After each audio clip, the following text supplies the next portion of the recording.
అనుదినము తప్పకుండా ఆయన న్యాయ విధులను ఆయన న్యాయ విధులను బయలుపరచు. బయలుపరచు. ఆయనకు రహస్యమైనది ఏదీ లేదు. ఆయనకు రహస్యమైనది ఏది కూడా లేదు. ఆయనను నీతి విధులు చూడలేదు. ఏంటంట ఎరుగరు. నీతిహీనులు ఏమెరగరు. సిగ్గుపడరు. నీతిహీనులకు ఎన్ని చెప్పినా వాళ్ళకి సిగ్గు అనేది రాదు. నీతి లేని వాళ్ళకు ఎంత చెప్పినా వాళ్ళకి సిగ్గు అనేది రాదు. అందరినీ గుడిని పేరు చేస్తారు. గుడి ధర్మాన్ని, బైబిల్ ధర్మాన్ని పాడు చేస్తారు. నీతిహీనులకు ఎంత చెప్పినా వాళ్ళకు సిగ్గు రాదు, సిగ్గు ఎరగదు. చూసిరా, ఇక్కడికి వచ్చి ఏం చేయాలి? సిగ్గుపడాలి, సిగ్గుపడాలి, భయపడాలి, లోపడాలి.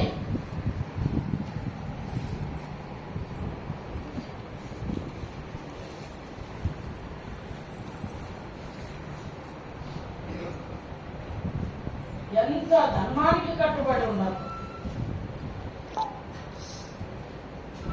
ఎవరి దగ్గర అన్యాయంగా తీసుకుంటే దాన్ని తిరిగి రెండంతలు చెల్లించాలి. నీతిహీనులు సిగ్గునరు. న్యాయము తీర్చి ఎక్కువ మన మధ్యలో ఉన్నాడు. నీకు న్యాయం కావాలంటే అక్కడ అన్ని లచ్చగొండలే ఉన్నాయి. ఆ వకీలు లచ్చగొండే, ఆ జడ్జి లచ్చగొండే, ఆ పంచాయతీలో పెద్ద మనుషులు లచ్చగొండలే. నీకేడు న్యాయం జరగదు. న్యాయం జరగాలంటే ఎవరి దగ్గరికి రావాలి? నేను మా ఊరు పెద్ద మనుషులు చెప్పిననుకో, ఏమవుతుంది? పేదలు తినని రాదంట. ఏమంటారు? పేదలు తినని రాదంట. గట్ల కాదు, న్యాయం జరగాలి, వాళ్ళకు కూడా న్యాయం జరగాలి అంటే ఉంటుందా? నీకు ఎంత ఎక్కువ ఉంది కదా, ఏమైతే పోతే నీకు చాలా ఉంది కదా, అయితే మొత్తం. కానీ న్యాయం తీర్చు దేవుడు మా మధ్యలో ఉన్నాడు. ఆయన ఎవరికి భయపడి ముఖమాట పడి అన్యాయంగా తీర్పు తీర్చేవాడు కాదు. చూడండి, ఇంకా నేను మీకు వాక్యం చూపిస్తా తొందరగా. 1 దశలోనికైనా రాసిన పత్రిక 5వ అధ్యాయం 14 వచనం.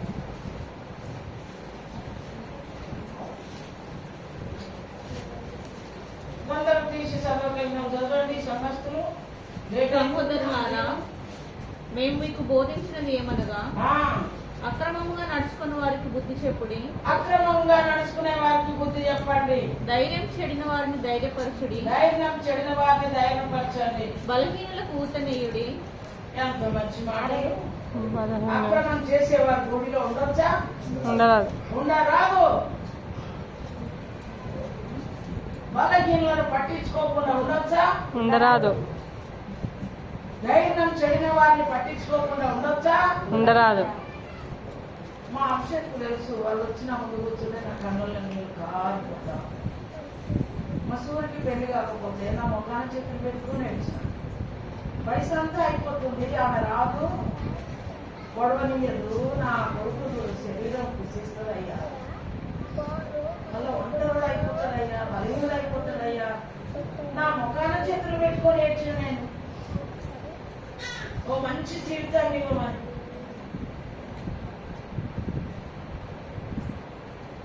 సంబంధం వచ్చింది, ఆయన ముందు ప్రార్థన చేద్దని ఆయన మధ్యలో పంపించాను. పంపించి, ప్రభువా ఆ పిల్లలకి ఏది ఎక్కువైపోయింది, ఆ పిల్లలు అవుతారా? ఆయన మంచిగా తెచ్చేవాళ్ళనే తెలుసుకోవాలి దేవుడు. అట్లా ఉన్నాడు. కానీ ఎంత తెలివి, ఎంత హుషారో నాకు తెలుసు. నిలువన వంక చూపిస్తాడు. పిల్లలు అయితేనే ఆ పిల్లని చేస్తాం, లేకపోతే వద్దు. ఎందుకంటే ఆమె ముట్టు ప్రాబ్లం ఉండి దేవుని దగ్గరికి వచ్చేది. 3 నెలలకు 6 నెలలకు డేట్ వస్తుంది అన్న. ఆ ప్రాబ్లంతో వచ్చింది మన దగ్గరికి. మరి ఇప్పుడు అలాంటి ప్రాబ్లం ఉంటే ఎక్కడ దాని చేసింది అక్క అన్నాడా? దేవుడు చేసిన వచ్చేది ఎవరికి? నాకే. అందుకని ప్రభు నువ్వు మాట ఇస్తే పిల్లలైతే మాట ఇస్తే చేస్తాము. తర్వాత ఆమె హృదయ స్థితి బాగుందా, ఎట్లుంది ఆమె హృదయ స్థితి అని అడిగా. ఆకాశ కొనమట్టుకు ఓ నిచ్చెన కనిపిస్తుంది. ఆ నిచ్చెన మీదకి ఆమె చేతిలో ఒక కొబ్బరి బొండ ఉంది. ఆ కొబ్బరి బొండ జాగ్రత్త పట్టుకొని మెట్టు మీద మెట్టు ఆకాశం వైపు చూసి ఎక్కుతుంది. బిడ్డ, ఆత్మీయ వ్యక్తిని ఆశించే బిడ్డ, నా వైపు చూస్తూ నన్ను చూస్తూ నడుస్తున్న బిడ్డ. మరి పిల్లలైతేరా ప్రభా? ఆమె ఒక రేపు చెట్టు కింద ఉంది, కొమ్ము చాపింది, పండ్లన్నీ చెట్టు మీద ఉన్న పండ్లన్నీ ఆ ఊళ్ళనే పడ్డాయి.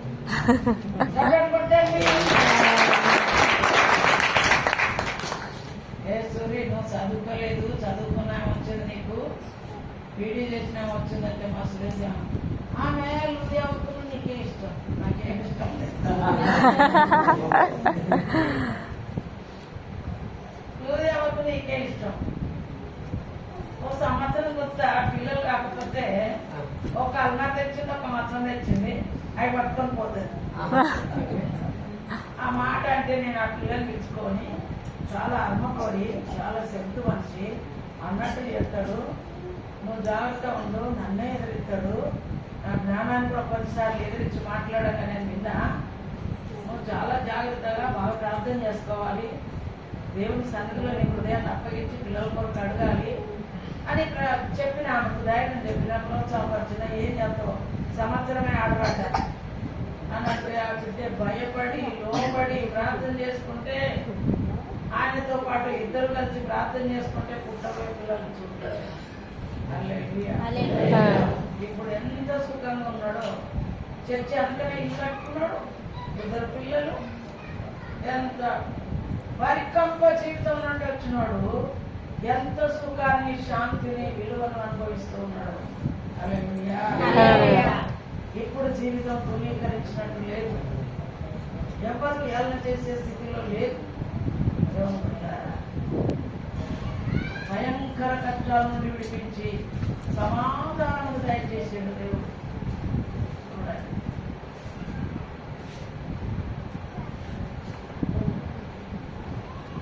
నీ దేవుడు ఎలాంటి వాడు? ధైర్యం చెడిన వారికి ధైర్యం ఇచ్చే దేవుడు, బలహీనలను బలపరిచే దేవుడు, దేవుడు. ఇంకా దీర్ఘ శాంతము గలవాడు. మనల్ని భరించడానికి మనం ఎంత నొప్పించినా, మనం ఎంత తిరుగుబాటు చేసినా ఇంకా ఆయన సహిస్తూనే ఉంటాం. నేను కూడా నన్ను కూడా సహిస్తాను, చెప్పడం ఇట్లా కొట్టేటం కాదు. అందుకని బతికిపోతాను. ఏమైతున్నాము? బతికిపోతున్నాం. అందరిలో ఒకరు నేను తక్కువ అన్నట్టున్నాం. హల్లెలూయా. అన్ని చేస్తాం, ఆ ఇంట్లుంటాం, ఈ ఇంట్లుంటాం, నేనేం తక్కువ లేదు, నీతో సమానం అంటాం. ఆయన చెప్పలేదు కొట్టేటోడు కాదు, ఆయన దీర్ఘ శాంతుడు. ఆయన శాంతిని ఆధారం చేసుకొని నువ్వు చేసే చెడు పనులు మానుకోకుండా ఉంటే నీ గుంట నువ్వే తవ్వుకుంటున్నావు. నీ రోజు లెక్క పెట్టవలసిందే నరకానికి పోవడానికి. హల్లెలూయా. అర్థం చేసుకోండి. తర్వాత నేను ఇంకొక మాట మీకు చూపిస్తా, చూడండి. 2 తెస్సలోనికైయులకు రాసిన పత్రిక 3వ అధ్యాయంలో 6వ వచనం. సహోదరులారా, మా వలన పొందిన బోధన కాక అక్రమంగా నడుచుకొని ప్రతి సహోదరుని యొద్ద నుండి తొలగిపోవాలి. మా వలన వచ్చే బోధ కాక అక్రమంగా నడుచుకుంటూ చూడు, వారి యొద్ద నుండి ఏం చేయాలి? నువ్వు తొలగిపోవాలి.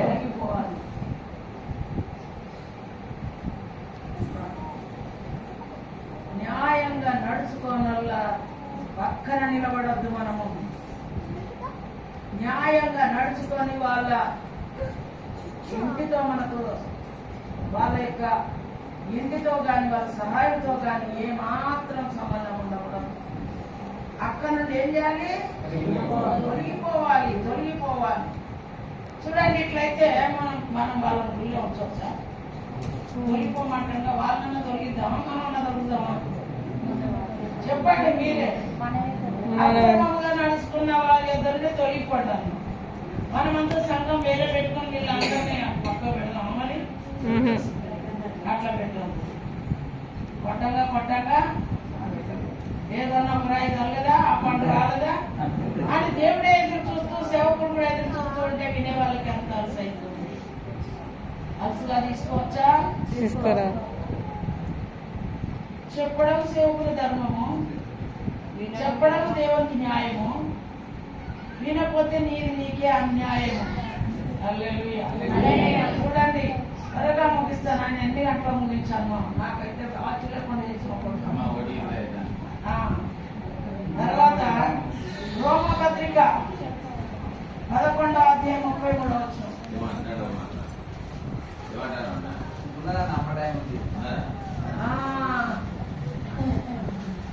రోమపత్రిక 11వ అధ్యాయం 33 వచ్చిన ఆహా దేవుని బుద్ధి జ్ఞానముల బాహుల్యము ఎంతో దేవుని యొక్క బుద్ధి జ్ఞానముల బాహుల్యము ఎంతో గంభీరము ఎంతో గంభీరము.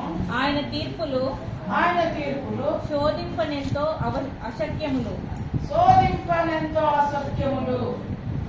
ఆయన మార్గములు ఎంతో అగమ్యములు. ఆయన మార్గములు ఎంతో అగమ్యములు. ఎప్పుడైనా నీ దేవుడు పరిశుద్ధుడని నీకు భయం ఉందా? ఆయన తీర్పులు గంభీరమైన అని ఎప్పుడన్నా భయం ఉందా నీకు? హల్లెలూయా. చెప్పాలంటే అది వదలనండి. మీ ఇంట్లో నుంచి ఒక్క స్పూన్ కూర కూడా పడేయొద్దని అన్నాడు దేవుడు. ఫ్రిడ్జ్లో పెట్టుకొని తింటే రోగాలు వస్తాయి అంటారు డాక్టర్. దేవుడు ఏమో పడేద్దాం. ఇప్పుడు ఈ రెండింటిని ఏది పాటించాలి? దేవుడు చెప్పిందే పాటించాలి. అందుకని ఒక్కొక్క కూర 2-3 రోజుల వరకు అట్లనే ఉంచుకొని పడేయవు పడేయవు.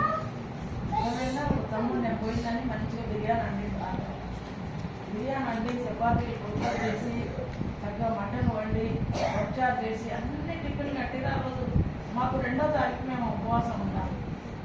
అన్నీ కట్టేది 2వ తారీఖు రాత్రి మధ్యాహ్నం అన్ని కట్టేది. ఎంత ప్రయాసపడుతుందో నాకు తెలుస్తుంది. నాకు తమ్ముడు ఈరోజు సాయంత్రం నేను తినము అంటే ఇట్లా అట్లా తినాలి. కుటుంబంలో తినాలి. కుటుంబంలో తినడానికి వీలేదు. ఎందుకంటే ఆ రోజు చర్చలోనే అన్నం స్వీట్లు అన్ని తిన్నాను. అయిపోయింది. ఇక ఒక పుట్ట భోజనం అయిపోయింది.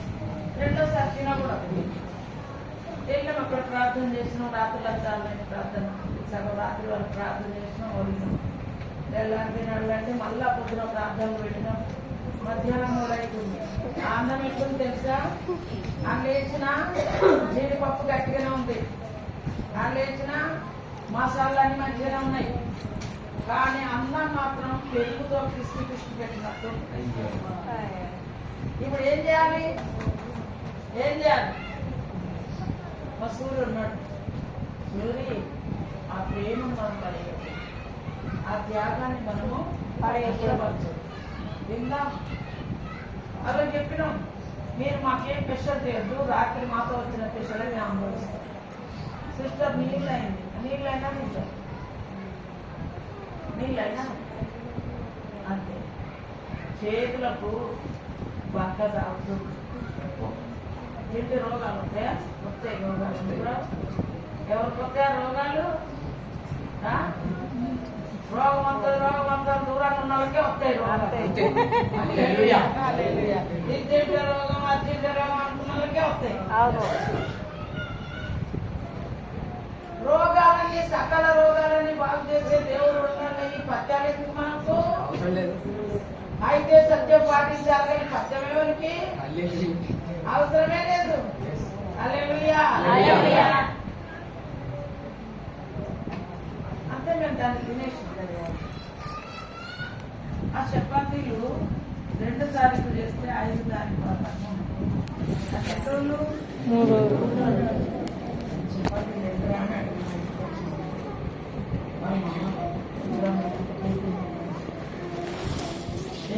శివుడు ఎప్పుడు చేసిందని అడుగుతుంది. చెప్పొచ్చా? ఇప్పుడు చెప్తే తినారు. హాట్ బాక్స్ లో ఉన్నాయి. ఇప్పుడు చేసినట్టే ఉన్నాయి. నా ఇంట్లో కొద్ది కాలాలు కావద్దని దేవునికి తెలుసు. నేను పడేయొద్దని ఆయనకు తెలుసు కాబట్టి మంచిగానే వచ్చాడు. అక్కడ ఎవరు చేసారు? ఎప్పుడు చేసారు? సైలెంట్ చెప్తాలేదు. పడేయొద్దా? దేవుని ఆట పాటించే ఇలా ఇది లైవ్ లేదమ్మా. అంతే. లైవ్ ఇది మన ఫాస్టింగ్ ప్రేయర్ అని చెప్పారు మీరు. అవునవునవును. హల్లెలూయా. హల్లెలూయా. అంతే. ఆ రొట్టెని 4 చేశాను. ఎందుకంటే ఒక ఆమె పడిపోయింది నా కళ్ళ ముందు.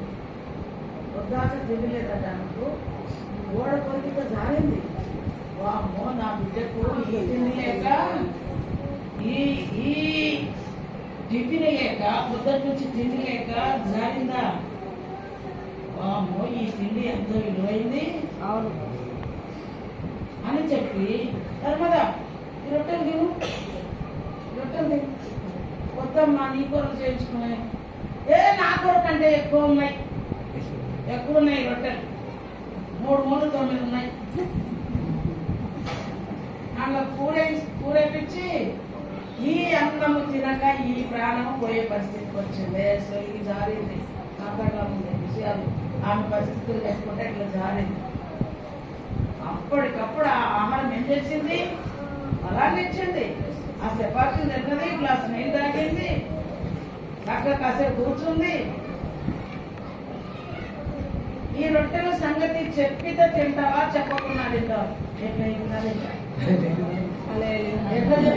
తింటా. ఇది లేకనే కదా సొలిగినా ఆకలి అవుతుంది. దేహము కంటే ప్రాణము ముఖ్యము. హల్లెలూయా. ప్రాణం దక్కాలంటే ఇప్పుడు ఏం చేయాలి, తినాలి. అంతే. అట్లాంటి ఎన్ని లైవ్లో చెప్తూ ఉంటాను. దేవుని దేవుని దృష్టిగా ఏది నష్టం చేయొద్దు. నన్ను పడేయొద్దని చెప్పిన మాట 90 ఏళ్ళు చెప్తే ఇప్పటి వరకు నేను పాటిస్తున్నాను.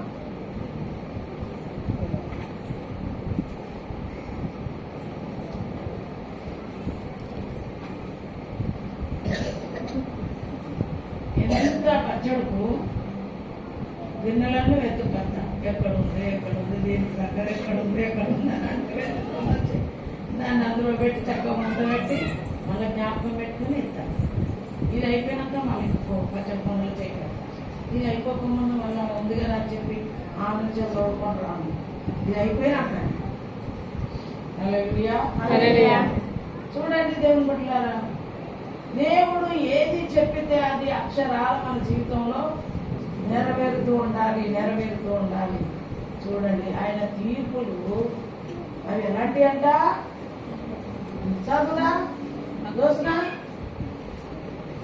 ఆయన తీర్పులు ఎంతో అకమ్యములు. ఆయన దేవుని బుద్ధి జ్ఞానం బాబులు ఎంతో గంభీరము. ఆయన తీర్పులు శోధింపని ఎంతో అసత్యములు. ఎప్పుడైనా చదువుకున్నావా? ఆయన మార్గములు ఊరు వార్తలు చదువుతున్నావు కానీ దేవుని వార్తలు చదువుతున్నావా? నీ నాలుక మంచిగా ఉండు కదా, పవిత్రంగా ఉండు కదా. ఈ వార్తలు చెప్తే, ఈ వార్తలు చదివితే చాలా బాగా నీ కళ్ళు పాపం చేయకుండా ఉండు కదా, నీ చెవులు పాపం మాటలు వినకుండా ఉండు కదా, నీకు భయం వచ్చు కదా, నిన్ను నువ్వు జాగ్రత్తగా కాపాడుకుందు కదా. ఈ పరిశుద్ధ గ్రంథాన్ని చదువుతావాను మొదలుపెట్టుకొని ఈ వాక్యం నిన్ను తట్టి పాపం నుండి నిన్ను మేల్కొల్పి నీ కళ్ళల్లో వరదలు లాంటి కళ్ళ నీళ్ళు వచ్చి నీ ఆత్మనిచ్చిన దేవునికి భయపడి లోబడిపోదు కదా. ఈ వాక్యం నువ్వు చదివితే బోధించేటప్పుడు నిద్రపోతావు, చదవాలంటే చదవరావు. ఈ ఎట్లా బుద్ధి కలుగుతుంది? బుద్ధి కలగదు. ఎప్పటిదాకా చెప్పింది కదా, ఏంటిది సిగ్గు నెరగనంట. ఎంత చెప్పినా సిగ్గురాలను వదిలేస్తాం. బిజీ ఉంది కాలం. వాళ్ళని చక్క పెట్టుకున్నది రైలు బండి వెళ్ళిపోతుంది, ఫ్లైట్ వెళ్ళిపోతుంది, ప్రాణం వెళ్ళిపోతుంది. అందుకని ఏం చేయాలి, చాలా బిజీ. ఇంకా నిన్నేడు చెప్పుకుంటుంటాం, తినబెట్టి బోడదని తల పోసి పడలేదని పిల్లిక తల ఒప్పుకుంటా కూర్చున్నట్టు డాడీ చెప్తాం. ఇంకా ఏనేది చెప్తాం నీకు, నేను పక్కకు పెట్టుడే. ఇక హల్లెలూయా పక్కకు నెట్టుడే. మా అమ్మ అంట ఓ 20-25 ఏళ్ల కిందట పొలానికి 8 ఎకరాల పొలానికి బూడిద రోగం వచ్చిందంట. అన్ని జాడకు బూడిద రోగం వచ్చింది. మా అమ్మ వైద్యుడికి పోయిందంట. బూడిద రోగం అంటే నా కొడుకు జాబ్ పెట్టాడు, ఈ బూడిద రోగం వస్తుంది అని చెప్పి అందరు చెట్లు గడ్డి పోయకుండా బూడిదైపోయినాయంట. ఒక గంట లేదు, ఒక ఆకు లేదు, మొత్తం వైట్ సిమెంట్ కలర్ అయిపోయింది. ఈ ఒకటే కర్రకు పట్టుకొని ప్రార్థన చేసిందంట, ప్రభువా కైగుర్తు తెగులన్నీ ఆఫ్ చేసిన దేవుడా, నా కొడుకు రెక్కల కష్టం పాడుకోవద్దు, ఈ కర్రకే కానీ ఇంకొక కర్రకి గోడ పిసరొద్దు, ఈ వ్యాధి వెళ్ళొద్దని ప్రార్థన చేసింది. అంతే, వారి వచ్చేదాకా ఆ కర్ర మీదనే ఉంది కానీ జబ్బు ఇంకో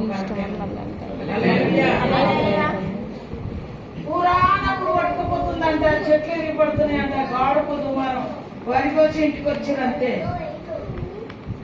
ఇక్కడ చూస్తే అన్ని చెట్లు ఎగిరిపోతున్నాయి, పంటలన్నీ పాడైపోతున్నాయి.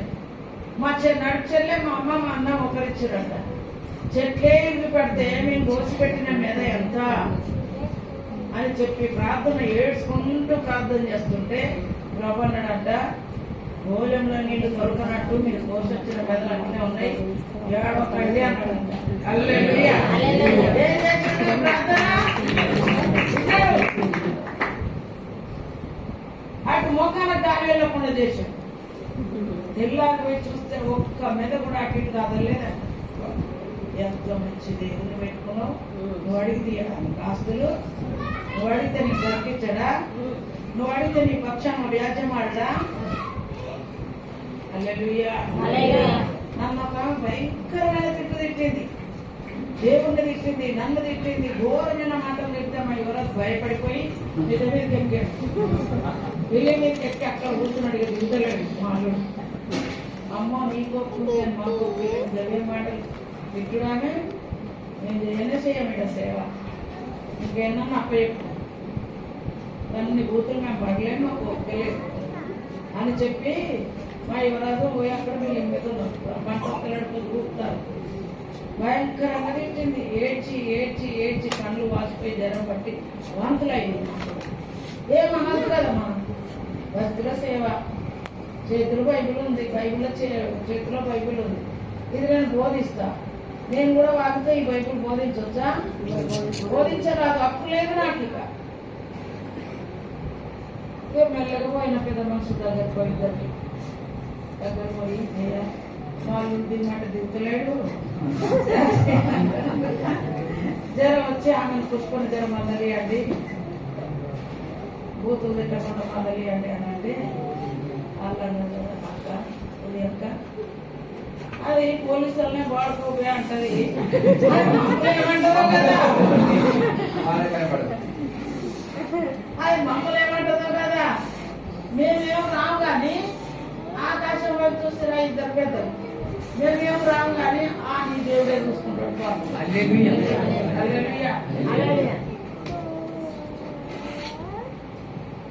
అయ్యో దానం పోతే వీళ్ళు ఇట్లా అనేది అని చెప్పి ఇంటికి వచ్చి ఏడ్చుకుంటూనే ఉన్నా. ఏ దేవుడమ్మ దేవుడు, ఎంత గొప్ప దేవుడమ్మ. నేను ఏడుస్తూనే ఉండదాన్ని, నా కడుపు ఇట్లా ఇట్లా ఊగి నా ముందు దునికాడు అంతే, బస్సు పిల్లోడు దునికినట్టు దునికాడు. అది ఊరుతున్న పడుతూ నేను మనిషినే కదా, లేకపోతే నాకు వచ్చిన కష్టం నేను నిలబడతాను, నేను గడిచినానే కదా. ఏమో నువ్వు పిలిచినప్పుడు రాలేదు, అడిగినప్పుడు ఇవ్వలేదు, నీ లెక్క ఎంత అనే వ్యక్తినే నేను. కానీ నేను కూర్చున్న వరకు అప్పటిదాకా అయితే ఎట్లా ఊగింది. అప్పుడు స్వరంతో మాట్లాడుతూ ఉన్నాడు, నీ భర్త నిన్ను బాధ పెడతాడు, అది నిన్ను బాధ పెడుతుంది పుష్పం.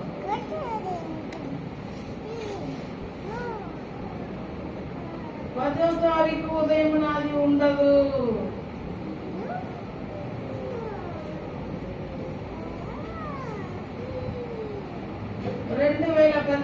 తొమ్మిదో నెల 10వ నెల 9వ తారీఖు నీ భర్త ఉన్నాడు. ఆర్డర్ పాస్ చేసిండు. ఎవరు ఆపుతారాయన?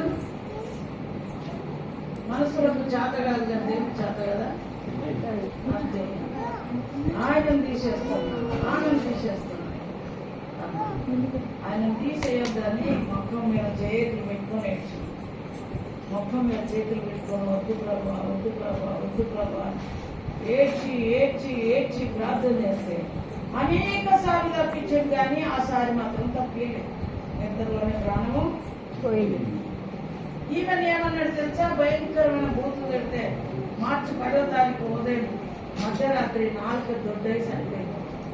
శివరాత్రి వచ్చింది, తెల్లారితే శివరాత్రి, ఆదివారం ఏమో వచ్చిన, సోమవారం శివరాత్రి. మంచిగా నాటుకోడి పోసుకుందంట, చూడు అంతా పెట్టుకుందంట, పరాట పెట్టుకుందంట, తెల్లారితే నీసు ఉండొద్దని ఫుల్గా తిన్నదంట, మంచిగా తాగించుకుందంట. మధ్యరాత్రి ఎట్టెట్టులో చేస్తానంట. తీసుకొని పోయేటప్పటికి మధ్యలోనే ప్రాణం పోయింది. నేను 10వ తారీఖు భూమి మీదకి వెళ్ళి లేకుండా పోతుందన్న సంగతి మర్చిపోయింది. 10వ తారీఖు నా రక్షణ లేదు, దేవుడు నాతో మాట్లాడింది. అప్పుడు నేను స్నానం చేసి ఆదివారం కదా అని మంచిగా చక్కగా స్నానం చేసి ఇట్లా బయటకు వెళ్తున్నా. ఆ వాడిని దేవుడే చూసుకుంటాను. పెద్ద మనిషికి ఇద్దరు వచ్చారు. అక్క దేవుడు చూసుకున్నాడు. ఏం చెప్పకుండా దేవుడు చూసుకున్నాడంటే అర్థమైంది. అక్క దేవుడు చూసుకున్నాడు. ఏందన్నా అని పోయింది. ఆదివారం కదా, డోర్ సపోర్ట్ చేయకండి, బైక్ పెట్టకండి అని పోయింది.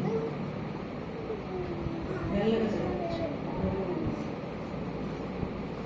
వాళ్ళమ్మోడు అమ్మతో గొడవ పెట్టుకున్నాక 4 రోజులకే ఇట్లయింది. అక్కడ పోయి అడుగుదాం, అక్కడ పోయి అడుగుదామని తయారైతుంటే ఆడన్నారంట, ఆమె తిట్టిన వాళ్ళని తిట్టరు, కొట్టిన వాళ్ళని కొట్టరు, ఎవరిని దూసరించరు. ఏమడుతో పోయి నీ పెళ్ళం బాగా తిన్నది, తాగింది, చచ్చింది.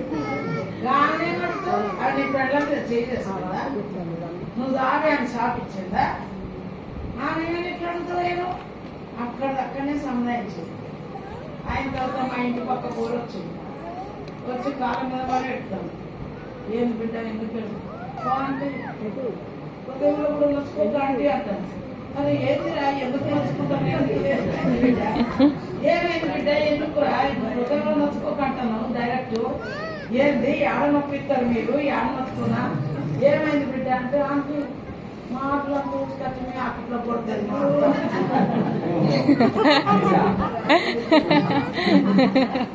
మాటలు మీ అక్కట్లో చెత్త కొడుతుంది మా అత్త.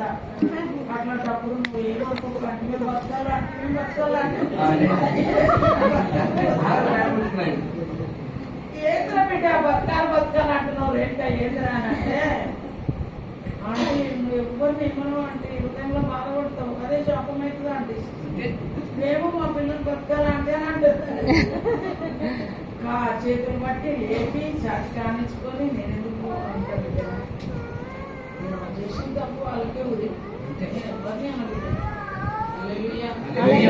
ఇదే పుష్ప 90 ఏళ్ళు తిడుతూ ఉంటే గ్రామం పెద్ద వచ్చి నా దగ్గరికి వచ్చాను. రోజు అక్క ఉన్నావా అంటే ఉందా, ఏం దేవుడు నీకు చూసే కంటించుంటే విజయశౌలి లేదా ఎందుకన్నా అది బండ గుర్తుంది ఎత్తుంటే కింద ఉన్న వచ్చినా నీకేమీ వాడతలేవా, మాట్లాడే నోరియలేదా విజయశౌలియలేదా దేవుడు నీకు? అవి ఏ కూతులు నాకు వినబడి వచ్చినా నేను కింద నుంచాను. నేను సైలెంట్ గా పోయినా బైబుల్ తీసుకొచ్చినా అన్నా, బైబుల్ పట్టినా నేను నీకుంది అర్థమ్మ, నువ్వు కూడా మిమ్మల్ని దేవుడు నాకు దాపిస్తే పక్కకు చెప్తే అన్నట్టు ఎంతమందిని దాపిస్తాను, ఎంతమందిని చెప్పిస్తాను, ఎంతమందిని దూషిస్తున్నావు ఆలోచించు. పెద్ద మనిషి గ్రామ పెద్ద నీకు వినే చెవులు ఇచ్చిండు, చూసే కళ్ళు ఇచ్చాడు, వినే చెవులు మాట్లాడే నాకు తెలియదంటే గుళ్ళే పోయి బైకులు తెచ్చి చూపించిన అన్నా నేను ఇది బోధిస్తాను. నేను అనకూడదు, ఒక్కరి కోసం నేను అందరి విషయం వేయలేను. నేను ఒక తల్లిని, నన్ను చూసి వాళ్ళు అంత నేర్చుకోవాలి. నేనే తప్పిపోతే వాళ్ళందరూ తప్పిపోతారు. మా అక్క మాట్లాడింది కదా అని మాట్లాడతాను, నేను మాట్లాడలేను. ఊరి అక్క నీ యొక్క నీతికి దాడమని వెళ్ళిపోయాడు. అదే మనిషి అనేక సార్లు తిడుతూ ఉంటే ఏడుపు తప్ప ఏమి లేదు. ఒకరోజు తిరుగుతుంటే మా మేనల్లుడు వెళ్ళిండు మహేష్, ఏందే ఎవరు తింటానవే మా అంత పేరు పెట్టిన లేదు, గడ్డపాల కట్లో దిగెత్తా మహేష్ గడ్డపాల కట్లో దిగెత్తా మా అత్త పేరు పెట్టిన ఎట్లా తింటావు? అరే ఏ ముఖ్యమంత్రి ఏ ఊరికెళ్ళి వచ్చినావు బయటికి? అదే అందరినీ ఊరికెళ్ళి వచ్చినావంటే వేరే సొంత అల్లుని వీడికి వచ్చిన వాళ్ళు అందరు వేరే ఊరోళ్ళు అనుకుంటారా? సొంత అల్లు లేరు ఆమెకు. నేను సొంత అల్లుని గడ్డ పడ్డ వచ్చి చంపుతానన్నాను. నేను ఇల్లు అవుతుందని నేను బయటకు వచ్చినాను. వచ్చేటప్పటికి వీడు మొరపడుతుండు. ఆమె ఏం రామయ్య ఏం చేస్తావని ఆమె అంటారు. అరే బయటకు రారాము. ఏంది పుష్పక్క నిన్ను ఒక మాట అంటే మమ్మల్ని అనాలి. నిన్ను తిడితే నేను తిట్టాను, మమ్మల్ని తిట్టాను. నిన్ను ఏమనకుండా ఇంతగానం తిడుతున్నాడు ఏందక్క అంటే, ఏ నేనేం తిడుతున్నాబ్బా అక్క, నుదియాలు తింటున్నావు కదా అక్క. ఏ పైగా తిట్టినది వీళ్ళ నేనేం తిట్టాను.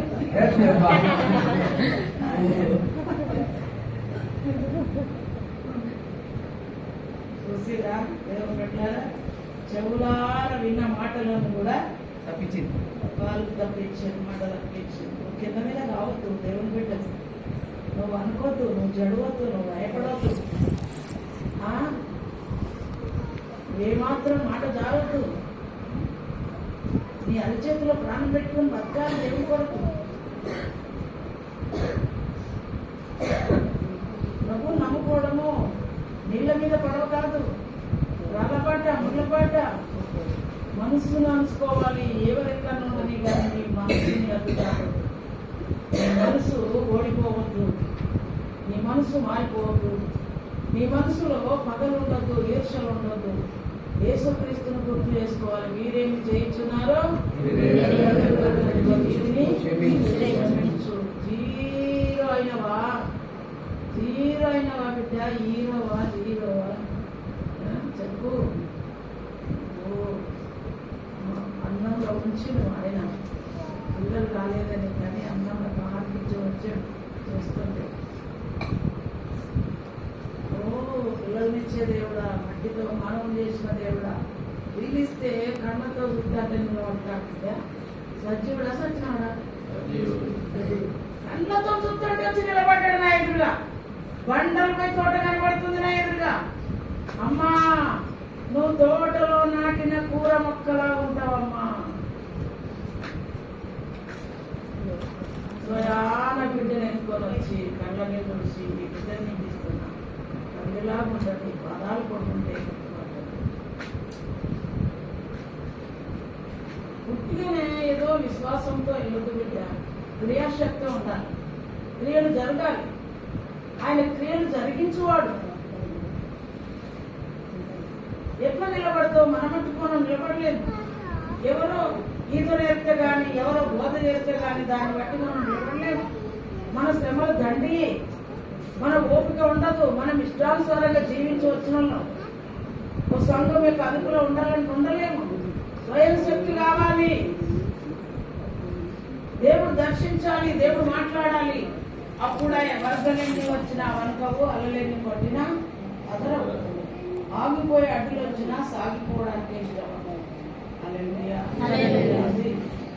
దేవుని అవమానపరచటం పెడతా, ఈ కాళ్ళు గడుపుతా. దేవుని అవమానపరచటం. క్రైస్తవులందరినీ హిందువులుగా చేయాలనుకుంటున్నారు. క్రైస్తవుడు మోకరిస్తే పరలోకం నుంచి రావాలి. ఉట్టి ప్రార్థనలు ఉట్టి మీద పెడతారా? ఊరేంత పెడతారా? ఉట్టి ప్రార్థన చేయాలి. యేసు ప్రభుని చూడాలి, ఆయన నోటి మాట వినాలి, ఆయన నోటి మాటను నెరవేర్చాలి. నిజానికి కట్టుబడు నిప్పులాగా బ్రతకాలి. అర్థం చేసుకోండి, అర్థం చేసుకోకండి. నేను ఒక్క చిన్న మాట చెప్పి ముగిస్తా. మనం అర్థం చేసుకున్నాము. ఎబ్రీయులకు రాసిన పత్రిక 12వ అధ్యాయంలో 28వ వచనం 29వ వచనం.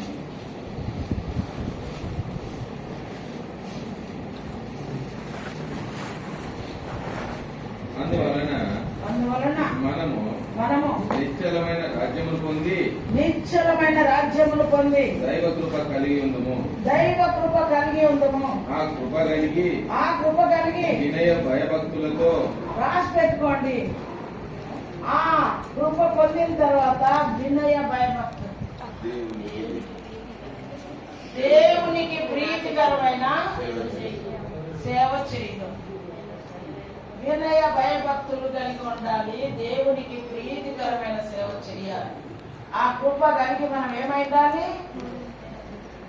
మొదటి వచనము, దైవ కృప కలిగి ఉందుము, దైవ కృప కలిగి ఉందుము. ఆ కృప కలిగి వినయ భయభక్తులతో వినయ భయభక్తులు దేవునికి ప్రీతికరమైన సేవ చేయడం. సేవ చేయడం. ఏలే అనగా మన దేవుడు, ఏలే అనగా మన దేవుడు. మరి ఆ మొదటి వచనాలు మనకు భయం కలిగితే అట్లా జీవిస్తేనే మన దేవుడు మనలో దయించాడు. దైవ కృప యందు మనం ఏం చేయాలి? వినయ భయభక్తులు లేకపోతే ఏమైతాము? తగ్గించు అగ్నిపాలైతాం. యేసు ప్రభు మాటలు అన్ని ముద్దుగానే ఉంటాయి అనుకోవద్దు. ముద్దుగా కొన్ని కొరడులాగా, కొన్ని అగ్నిలాగా ఉంటాయి. మనకు దేవుడు వినయ భయభక్తులు ఏలే అనగా మన దేవుడు తగ్గించు అగ్ని అయి రండి ప్రార్థన చేసుకుందాం.